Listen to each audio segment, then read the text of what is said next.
A new series that I want to introduce. I'd call it Random Recommendations, where, well, not unlike the Most Disturbing Movies videos, I talk about 5, well, random recommendations. Just some movies that I think like are not super well known or not super popular, maybe a little underrated, but that I think are definitely worth checking out and I want to recommend to you guys. As an introduction to this series, I thought, well, I've seen people do like the ABCs of their favorite movie. So they go like, oh, A is for, and then whatever their favorite movie is that starts with the letter A. So this is basically the ABCs of random recommendations. And I'm only picking movies that I actually own on Blu-ray or DVD. So these are not per se my favorite movies, but just some random movies that I highly recommend.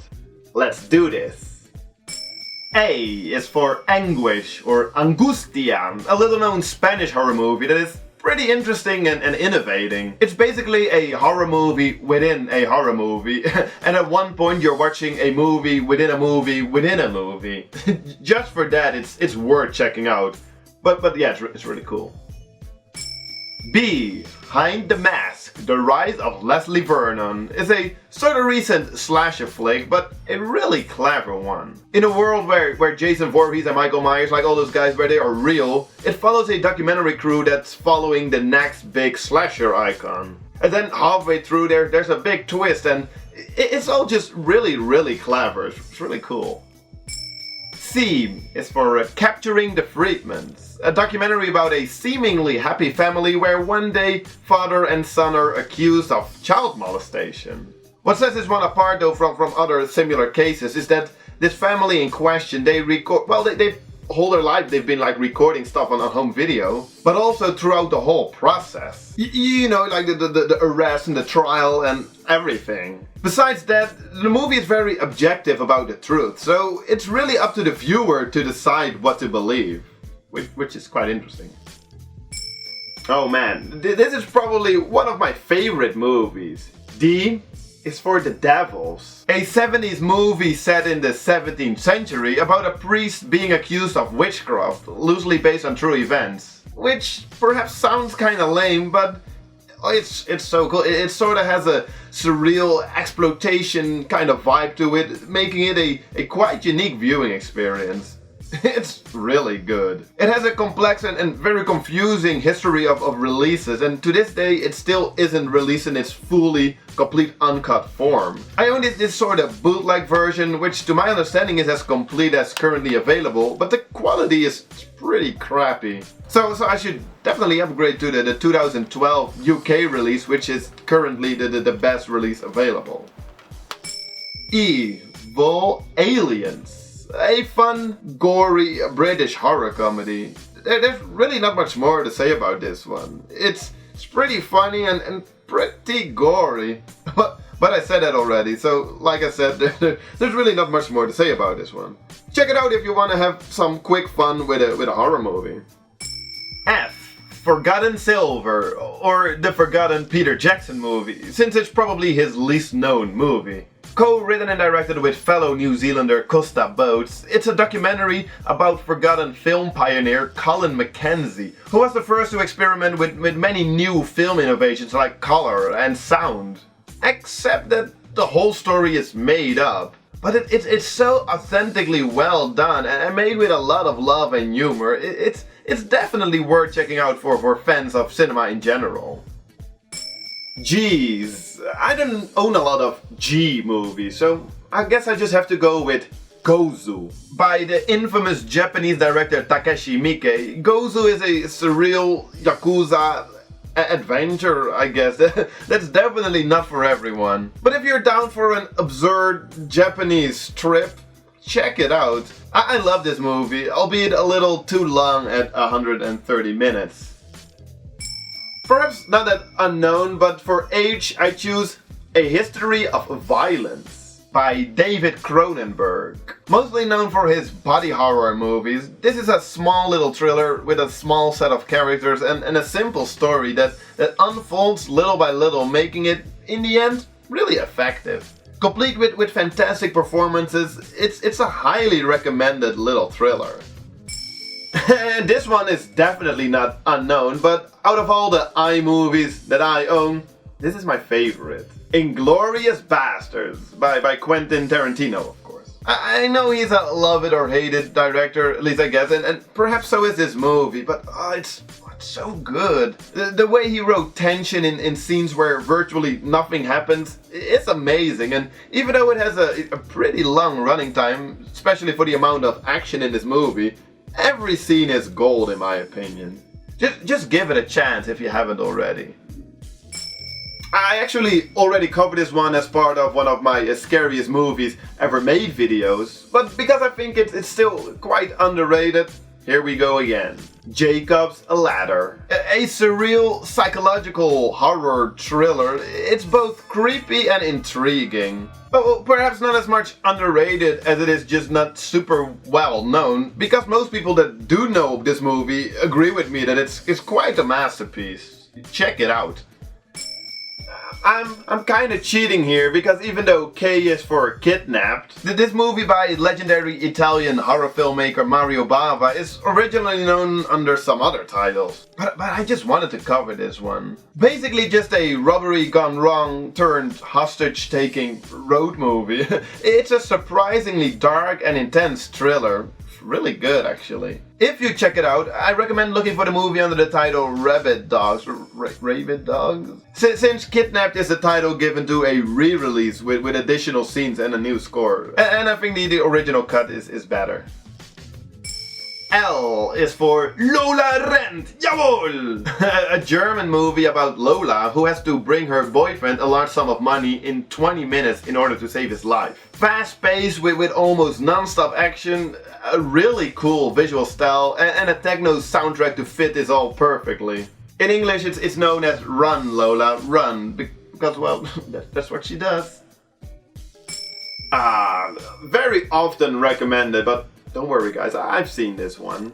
M is for Mysterious Skin. A gripping and intense story, or well rather two stories, of two boys that have been sexually abused when they were young and how it affects their life all these years later. Driven by great performances, it's a solid movie. It's sometimes recommended for me to cover as part of a disturbing movies video, but I'm now here to recommend it as a great movie in general. It's really good.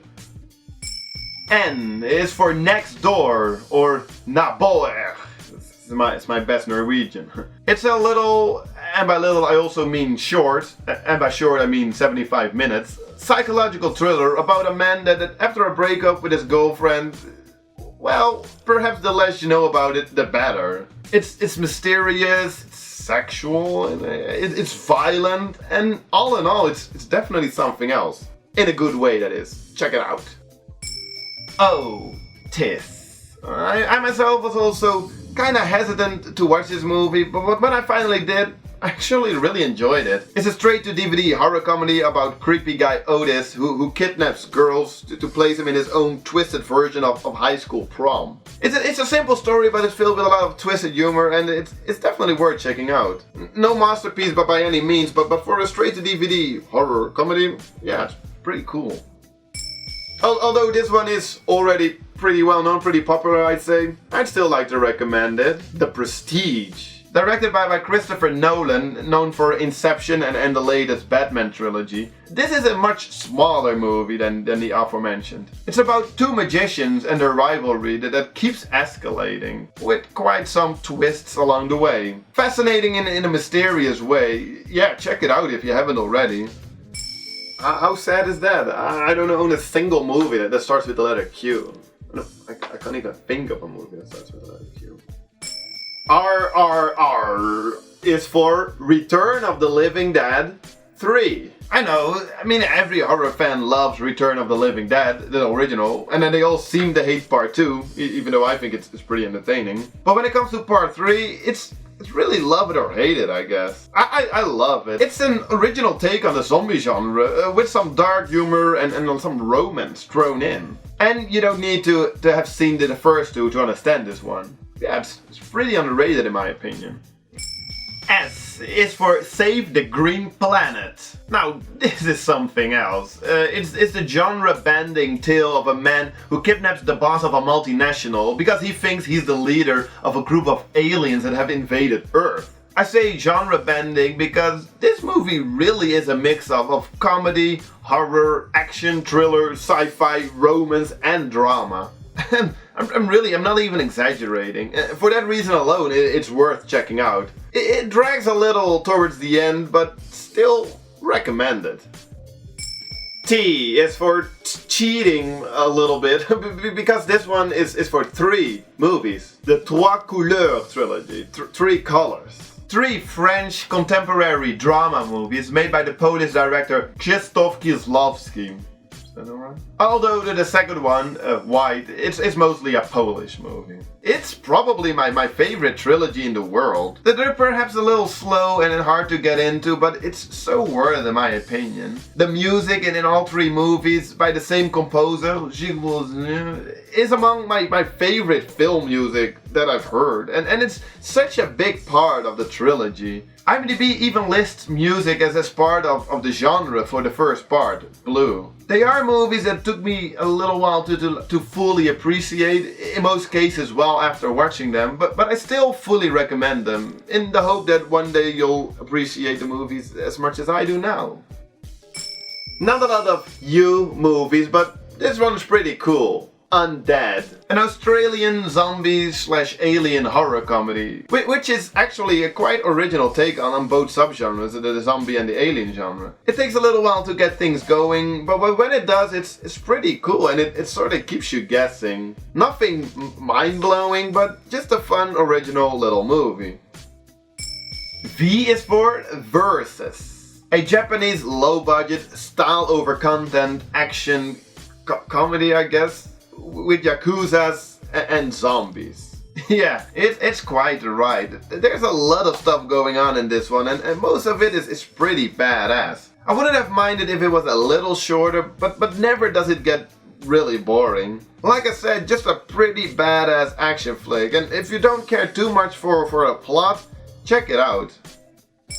W's is also a tough one, but look what I have here. Oppa! Let me see. Where? Wild Strawberries by the legendary Swedish director Ingmar Bergman. His movies always have something magical about them, although I've only seen 4 so far.